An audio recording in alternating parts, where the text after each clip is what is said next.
Ainsa. Not too sure when there's two vowels, the A and the I, whether the A is silent and the E is a Ainsa. So that's for somebody else to determine. So this is the village of Ainsa. Now it's written that this is one of the most beautiful small villages in Spain. I don't know if I agree with that assessment. However, that was in 2015. Maybe there's something that you know that might be better. I can't say that.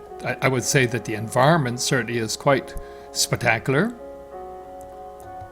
But the village itself, it looks typical. That's probably the Rio Cinca or the Rio Ara. Now just way up the way upstream up the river, they have a dam, and there's a fairly large lake. Probably back in the 11th, 12th, 13th century, that would have been a lot of water flowing, and they did actually use rafts to go up and down the river. Mode of transportation probably for material and people. So this is the village. It is cute, I mean, no doubt about it. They've done a great job of maintaining the historic feel of this place. It's known for having some pretty good restaurants.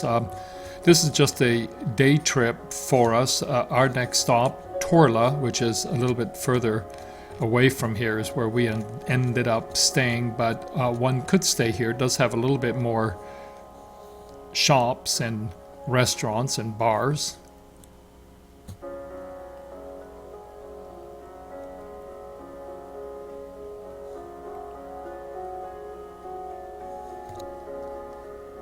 So this would have been, or is, in the Argon region of Spain, and Argon was a king, or ruler, if you will, of this region, I think for quite some time. So I couldn't find a whole lot of history on this Ainsa, just that it's a small medieval village from the 11th century.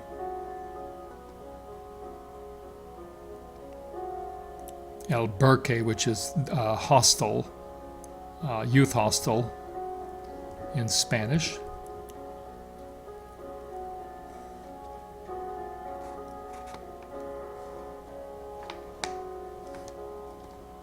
Yeah, so it's peppered throughout the town are these little restaurants.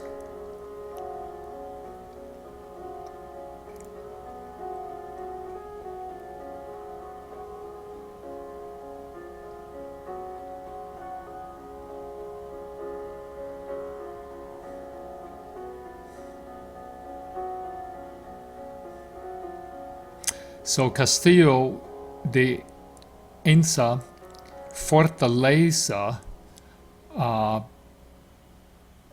interesting that that's perhaps where we get the word fort from, but it means strength. And I think this, what we're walking over, would have been a drawbridge, and this would have been a moat. So they have this eco museum featuring birds, and I'm not too sure what the connection is. I didn't think that there was a bird sanctuary in the area, but somehow they've taken a couple of these buildings and they have a couple of displays in there for birds.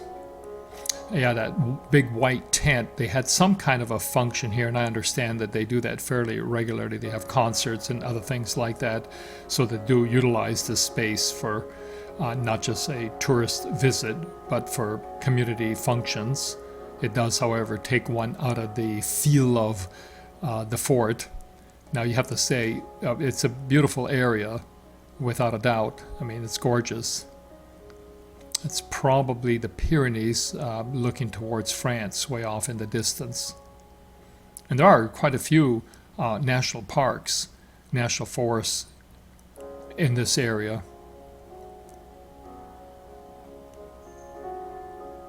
Yeah, so this fort was once a walled fortress with 4 towers, 11th to 12th century. And it did say that it was only accessible through the drawbridge.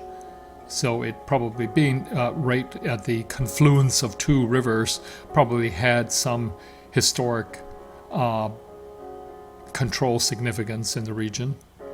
That's Ainsa there in the distance you just saw. If you ever get to see a photograph of this before they reconstructed it, this is it was quite blown out. So I do wonder how much of what they've made actually matches what the original structure would have looked like. So that's Ainsa in the distance, and that's the lake created by the dam. All right, let's head to our next stop, Torla.